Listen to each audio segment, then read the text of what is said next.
The last confirmed sighting of the four friends happened just after sunrise, in a place where cell service faded without warning and the road narrowed into something barely recognizable as pavement. A gas station clerk would later tell police that the young men looked exhausted but excited, mud on their boots, half-finished coffees in their hands, laughter spilling out of the Jeep as they argued over directions. They were heading toward a remote stretch of woodland that sat far from major highways, a place rarely visited except by hunters and occasional campers who preferred isolation over convenience. None of them were ever seen again. Before we go into today's unsettling story, please support the channel, like this video, leave a comment, subscribe, and turn on the notification bell so you never miss another true crime story like this. The four men had known each other since their first year of college. Different majors, different personalities, but inseparable in a way that only forms when people grow up together in shared spaces. One was methodical and quiet, another impulsive and loud. The third carried a camera everywhere he went, obsessed with documenting moments. The last was the planner, the one who mapped routes, packed supplies, and double-checked reservations. This trip was supposed to be simple. A few days away from deadlines, relationships, and noise. Just a Jeep, a tent, and a clearing marked on a digital map that promised solitude. They told roommates they'd be back before the weekend ended. One of them joked that they'd probably return early because camping wasn't as fun as the photos make it look. By the third day, concern had started to creep in. At first, it was brushed off as poor signal.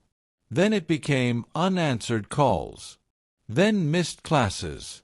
By the end of the week, families began reaching out to one another, realizing none of them had heard anything.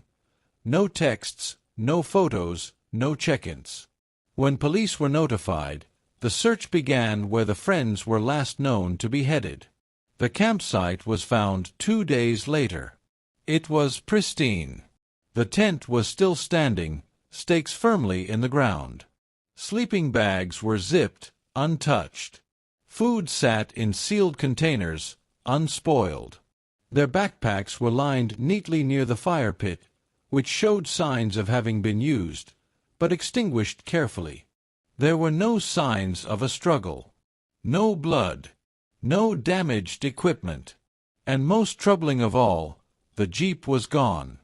Authorities initially believed the four men may have left voluntarily. Perhaps they'd gone exploring, gotten lost, or driven deeper into the terrain. But as days passed, that theory began to fall apart. There were no tire tracks leading away from the campsite. No footprints beyond the usual paths. Search dogs followed scent trails that ended abruptly, as if the men had simply vanished from the forest floor. Helicopters scanned miles of land. Volunteers combed ravines and waterways. Divers searched nearby lakes. Every trail, every abandoned structure, every hunting shack within reach was checked. Nothing. 6 months later, the case quietly shifted status. The official term was inactive, but for the families, it felt like something worse, abandonment. Posters faded. Search funding dried up. The campsite was dismantled. The forest swallowed the place where the four friends were last known to exist. Time moved forward without them. Years passed. Then, almost exactly 3 years after the disappearance, a routine call came in to local law enforcement, one that initially seemed unrelated. A patrol officer had been dispatched to investigate reports of trespassing near an abandoned property several counties away from the original campsite. The house had been vacant for years, known mostly as a place teenagers dared each other to approach but never enter. Parked in the weeds out front was a Jeep. Not burned. Not stripped. Just sitting there, partially sunken into the earth, its tires deflated and paint dulled by time. The license plate matched. The discovery reignited everything. For the first time in years, detectives reopened boxes that hadn't been touched since the search was called off. Evidence logs were pulled. Old witness statements reread. And slowly, inconsistencies began to emerge. Details that had once seemed insignificant but now felt deliberate. The Jeep showed no signs of forced entry. The doors were unlocked. The keys were missing. Inside, there were personal items scattered across the seats, things the men would never have left behind voluntarily. And yet, there was still no trace of the four friends themselves. The abandoned house was secured, sealed off, and marked as a potential crime scene. What investigators would eventually find inside wouldn't just change how they viewed the disappearance. It would raise a far more disturbing question. If the men never left that campsite on their own, then who made sure they were never found? By the time forensic teams arrived at the abandoned house, the story of the four missing friends had already begun circulating again, this time with a darker tone. What had once been framed as a tragic mystery in the wilderness was now being reconsidered as something far more deliberate. The house sat at the end of a dirt access road that didn't appear on most digital maps. It was surrounded by dense brush and tall trees that pressed in from all sides, as if nature itself had been trying to reclaim the structure for years. Neighbors, if they could be called that, lived miles away. Most claimed they'd never seen anyone come or go. From the outside, the building looked ordinary in a decaying way. 2 stories. Peeling paint. Windows clouded with grime. The front door hung slightly open, swaying when the wind picked up. There were no warning signs, no graffiti, nothing to suggest the place was anything more than another forgotten property. Inside was where the unease set in. The air was stale and heavy, carrying the smell of damp wood and dust. Footprints layered the floor, some recent, some old, suggesting intermittent activity over a long period of time. Not squatters exactly, but not abandonment either. In what appeared to be the living room, investigators found empty food packaging stuffed behind furniture. Canned goods. Bottled water. Items that didn't belong to teenagers on a dare. Someone had been staying here, carefully, quietly. Upstairs, one bedroom stood out. The door was closed. When officers pushed it open, they found the room nearly bare except for a mattress on the floor. No sheets. No pillows. Just a stained surface pressed directly against the boards. Nearby sat a small pile of objects. 4 wallets. 4 phones. A broken wristwatch. All belonging to the missing men. What troubled investigators wasn't just the presence of these items, it was how deliberately they'd been placed. The phones had been powered off, their batteries removed. The wallets were empty of cash but still held identification cards. Nothing had been smashed or thrown aside in panic. This wasn't chaos. It was control. The basement offered something worse. Hidden behind a shelving unit was a narrow door leading down concrete steps into a space that felt unfinished, almost deliberately overlooked. The walls bore scratches. Deep ones. Some appeared random, others disturbingly patterned, as if someone had been counting time. Along one wall, carved into the concrete, were 4 sets of initials. Investigators documented everything. Photographed, measured, bagged. The house was no longer just a location, it was a timeline. Forensic analysis revealed DNA belonging to all 4 men throughout the basement and bedroom areas. The samples weren't minimal. They suggested prolonged presence, weeks, possibly months. The question no one wanted to ask yet hung in the air. Why hadn't anyone noticed? The answer came slowly, through paperwork and forgotten records. The property wasn't truly abandoned. Years earlier, it had been listed under a private holding company that changed names frequently. Taxes were paid inconsistently but often enough to avoid seizure. Utility records showed brief periods of electricity use that didn't align with any known tenants. Someone wanted the house to exist quietly. As detectives dug deeper, another detail surfaced, one that linked the house back to the original disappearance. 3 years earlier, during the initial search, a volunteer had reported seeing headlights in the distance late one night, far from the campsite. At the time, it was dismissed as unrelated, possibly hunters or other campers. That report had been filed. Forgotten. Buried. Now, with the Jeep recovered miles away from where the men vanished, the timeline began to shift.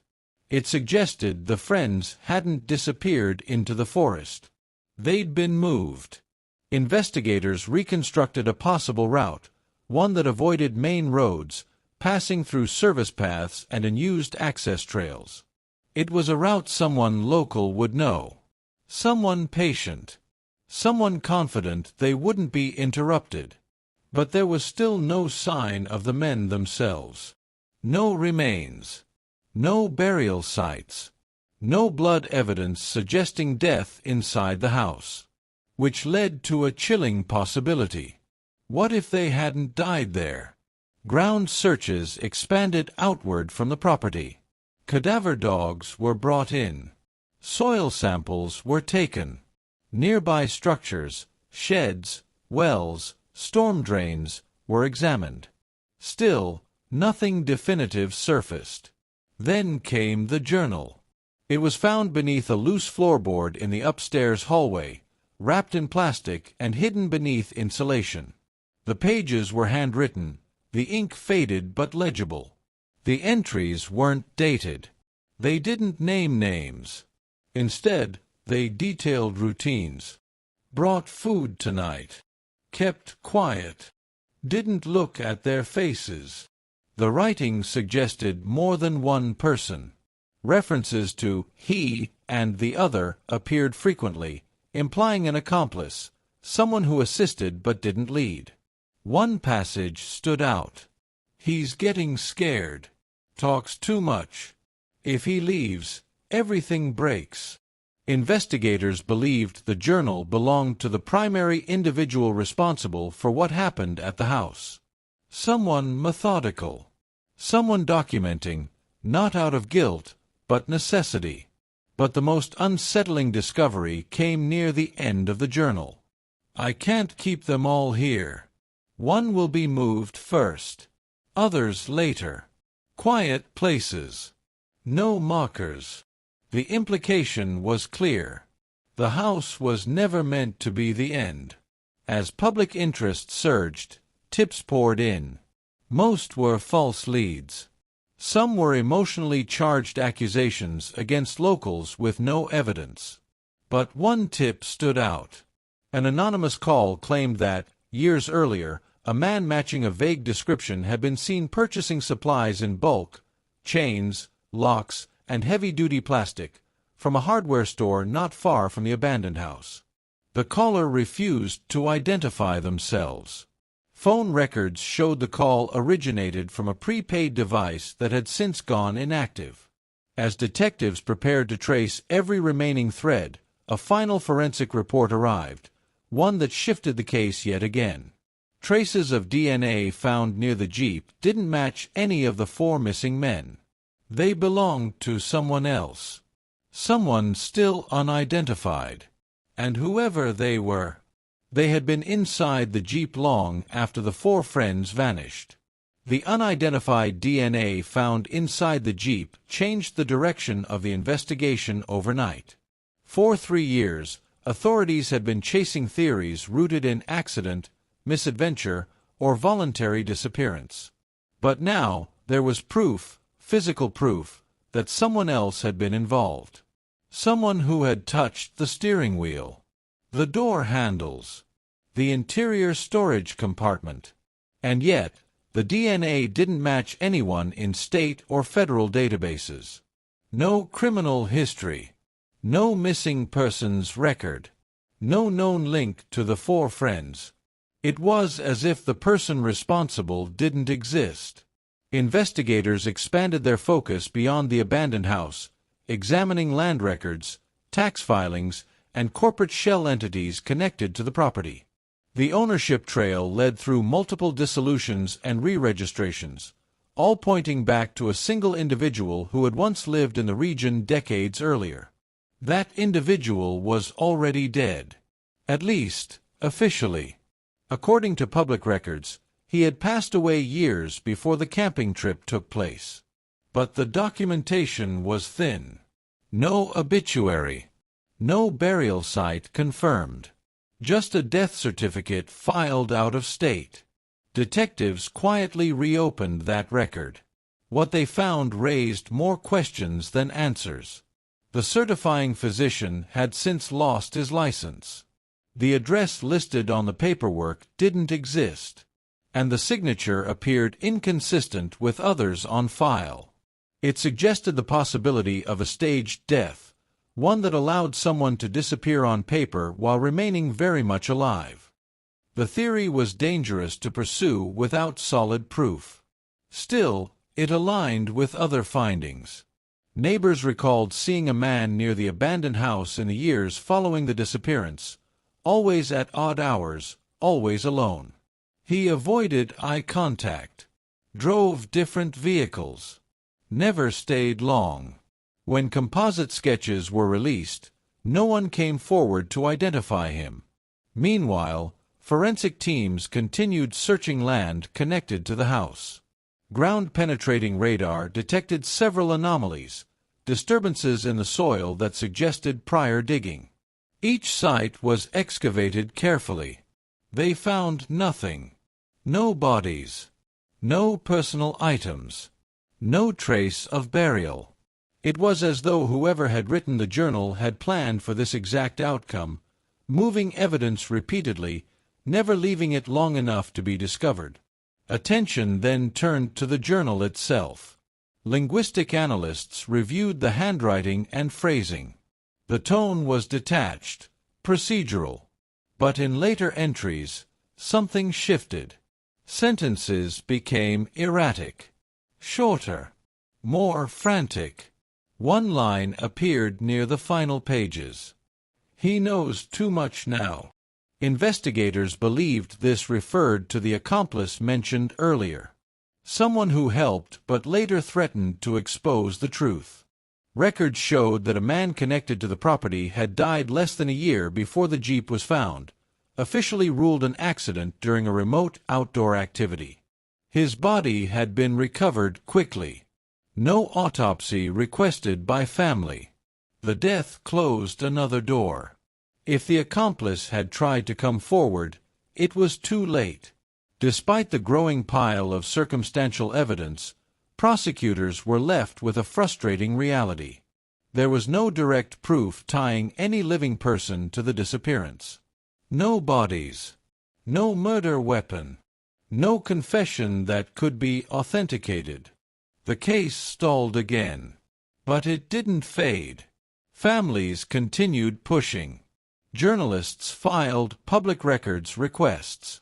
Independent researchers mapped timelines and compared them with other disappearances in nearby regions.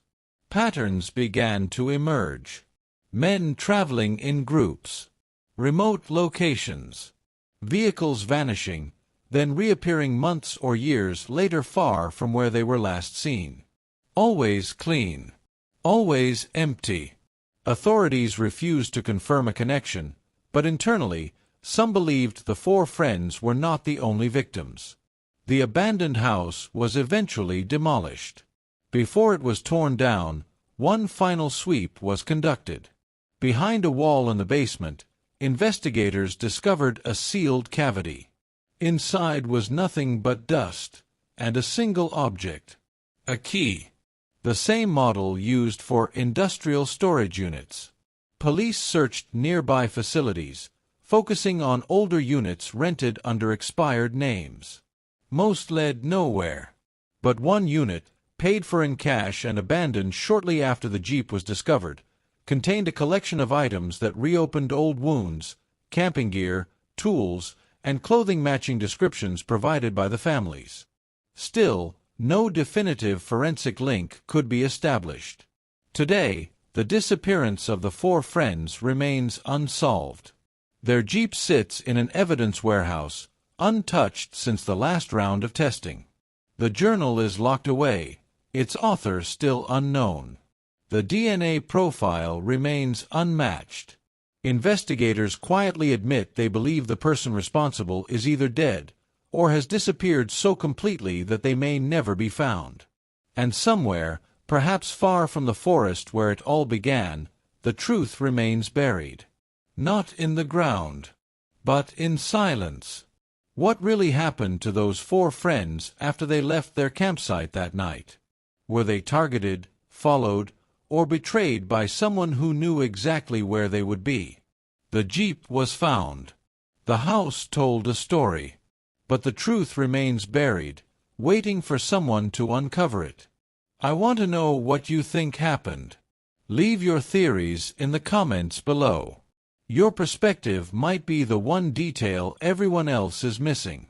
If this story kept you watching, please support the channel by liking the video, sharing it with others who love true crime, and subscribing for more real-style mysteries like this one.